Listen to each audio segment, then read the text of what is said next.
ห็นสร้างขี่อย่าขี่ตามสร้างมีน้องคนหนึ่งเนาะเราบอกว่าลาวนี่นะเรียนจบมาแล้วก็เฮ็ดเวียกน้ำเอกชนทั่วไปแหละแต่ว่าบังเอิญว่ามื้อหนึ่งมาได้สร้างครอบสร้างครัวก็เลยมีลูกน้อยๆเกิดขึ้นมาก็เลยเฮ็ดให้เรานี่ได้ออกจากเวียกเพราะว่าต้องมารับบทบาทเป็นแม่เนาะทีนี้การสร้างครอบครัวของเราในครั้งนี้มันก็เลยเกิดเป็นการต่อเนื่องกับการมีลูกคนที่1คนที่2คนที่3มี3คนติดกันการเป็นแม่ฟูลไทม์มันก็เลยยาวลากยาวมาหลายปีก็เลยเฮ็ดให้ผู้ที่เป็นสามีนี่ได้รับผิดชอบค่าใช้จ่ายคนเดียวมาตลอดหลายปีเนาะแล้วมันมีมื้อหนึ่งที่เมียรู้สึกว่านั่งคิดนอนคิดเพราะว่าเลี้ยงแต่ลูกมันบ่ได้เงินได้ละผัวหาคนเดียวมันก็รู้สึกว่าแบบขาดเขินว่าสิซะเดือนพอเดือนบ่พอเนาะค่าใช้จ่ายลูกหลายคนเนาะเลยเฮ็ดให้เรารู้สึกว่าเราอยากหาเงินบวกกับจังหวะที่ลาวนี่นะได้เห็นหมู่ในโซเชียลที่ข้าเจ้าเฮียนมานำกันข้าเจ้าเฮ็ดออนไลน์แล้วข้าเจ้าเติบใหญ่หลายมีบ้านมีรถมีเหมือนชีวิตที่มันมั่งคั่งที่ลาวคิดว่าลาวก็อยากที่จะเป็นคนหนึ่งที่เป็นแบบนั้นยิ่งหลายมื้อหลายเว้นที่เราเลือนเบิ่งชีวิตหมู่หลายๆคนที่อยู่ในออนไลน์มันก็เลยพอกพูนความที่อยากเฮ็ดอยากทำให้เราหลายมหาศาลลาวก็เลยตัดสินใจลมกับสามีบอกว่าอ้ายน้องกะเลี้ยงลูกมาหลายปีแล้วเนาะน้องอยากหาเงินซอยน้องก็เลยคิดว่าอยากเปิดแบรนด์อยากเปิดเป็นแบรนด์โลชั่น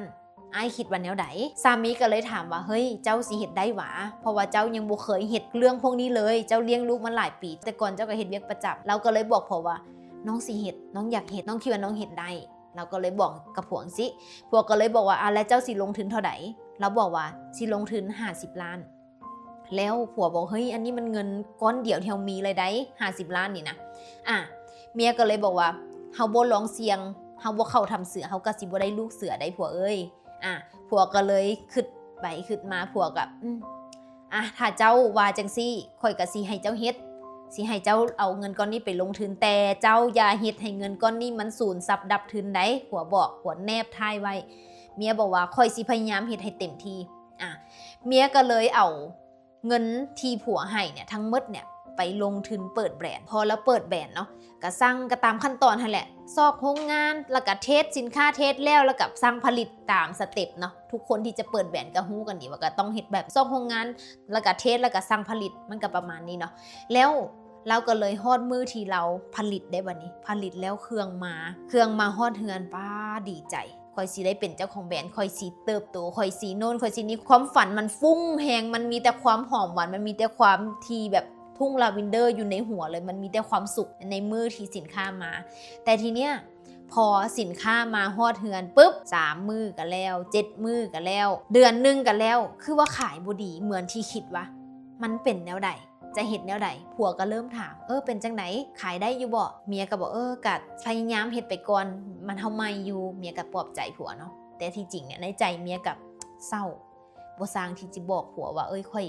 บ่ฮู้จะเฮ็ดแนวไหนเพราะว่าเมียก็แบบเว้าไว้เด้ว่าสิเต็มที่โน่นนั่นนี่คือเมียเว้าไว้อย่างดีว่าสิซะปูทางไว้อย่างดีมันก็เลยสู้ไปสู้1 เดือนก็แล้ว2 เดือนก็แล้ว3 เดือนก็แล้วมันขายบ่ดีจ้ะมันได้ขายแต่คนอ้อมข้างคนที่มาหาอยู่เฮือนบอกคนที่หมู่คู่ที่เขามาซื้อซอยบอกมันขายบ่ดีเท่าที่คิดบ่ฮู้แนวจะเฮ็ดเมียนะให้รักให้ผู้เดียวของเจ้าเพราะว่ามันแบกความหวังไว้แบกคำสัญญาไว้กับผัวแบกไว้หลายๆอย่างเมียก็เลยตัดสินใจรวบรวมความกล้าอีกบาทหนึ่งนั่งให้ใส่ผัวบอกว่าค่อยเฮ็ดเต็มที่แล้วและมันบ่ได้ค่อยบ่คิดว่าออนไลน์มันสิยากป่านนี้ค่อยคิดว่าเอามาโพสต์ขายเอามาเฮ็ดคลิปเอามาอย่างมันก็สิพอได้ขายแต่มันบ่เป็นอย่างที่ค่อยคิดเลยค่อยสิเฮ็ดแนวใดผัวก็เลยบ่ฮู้แนวสิว่าความจริงผัวเราเป็นคนที่น่าหักแหงในที่แบบว่าบ่ด่าบ่ให้นะเพราะบางคนนี่ที่ครูเคยเห็นนะผัวนี่ด่าแบบตอกหน้าดำตำหน้าแดงซ้ำเติมแต่ผัวคนเนี้ยเราเห็นเมียถูกใจเมียให้เราก็บ่เป็นหยังเมียเดี๋ยวสู้เอาใหม่เดี๋ยวเฮ็ดใหม่เครื่องที่มีอยู่นี่เจ้ากะบ่ต้องคิดบ่ต้องเครียดเจ้ากะพยายามศึกษาหาความรู้แล้วเจ้าก็เฮ็ดไปสุดท้ายท้ายสุดเคสนี้ก็คือเป็นฝันให้สำหรับลาวเลยเกี่ยวกับการเปิดแบรนด์ลาวขายบ่ออกขายบ่หมดสุดท้ายเครื่องก็ได้แจกบ้างขายรูปทุนบ้างอีหยังบ้างแล้วก็หมดอายุไปซื่อๆสรุปเคสนี้เสียเงินไปซื่อๆ50 ล้านเมื่อ3 ปีที่แล้วปัญหาที่มันหนักที่สุดคือบาดแผลในจิตใจของผู้เป็นเมียนะรู้สึกว่าเฮ็ดออนไลน์บ่ได้เฮ็ดออนไลน์แล้วมันยากมันเป็นไปบ่ได้สำหรับตัวเราเลย ลาวสิ้นหวังกับออนไลน์แล้วบ่กล้าที่จะมาลงทุนเฮ็ดออนไลน์บ่กล้าที่จะเฮ็ดอีกเลยเป็นลูเซอร์ไปเลยหั่นน่ะเจ้าเพราะว่าลาวมีความเจ็บปวดลาวเคยล้มมาก่อนฉะนั้นครูจะบอกว่าบ่อยากให้ไผที่มาตกเส้นทางนี้เวลาที่เริ่มเฮ็ดออนไลน์อย่าไปเริ่มก้นใหญ่ถ้าเฮายังบ่ได้มีวิธีการเฮายังบ่ฮู้เฮาต้องเก็บประสบการณ์ก่อนถ้าแม่นไผที่บ่อยากที่ไปเก็บประสบการณ์ลองผิดลองถูกมาหลายปีแล้วจึงมาเปิดแบรนด์เฮาก็ต้องซอกศึกษาเรียนรู้พัฒนาตัวเองเรียนรู้กับโค้ชกับครูที่เขาเป็นมาก่อนบ่หรือว่าไปเรียนรู้นำเจ้าของแบรนด์บ่อีหยังก็ตามแต่ที่มันจะเฮ็ดให้เฮามีความรู้น่ะเฮาต้องเก็บความรู้เข้าตัวก่อนแล้วจึงเปิดแบรนด์แม่นไผที่เคยเจอเหตุการณ์ที่แบบที่ครูเล่ามานี้หรือว่าเป็นอยู่นะตอนนี้ครูเป็นกำลังใจให้เด้อศึกษาหาความรู้มันไผที่อยากเรียนรู้อยากพัฒนาตัวเองไปเรียนไปศึกษากับโค้ชกับครูที่เจ้ามักที่เจ้ารู้สึกว่าฟังแล้วเข้าใจหรือจะอยากมาเรียนศึกษา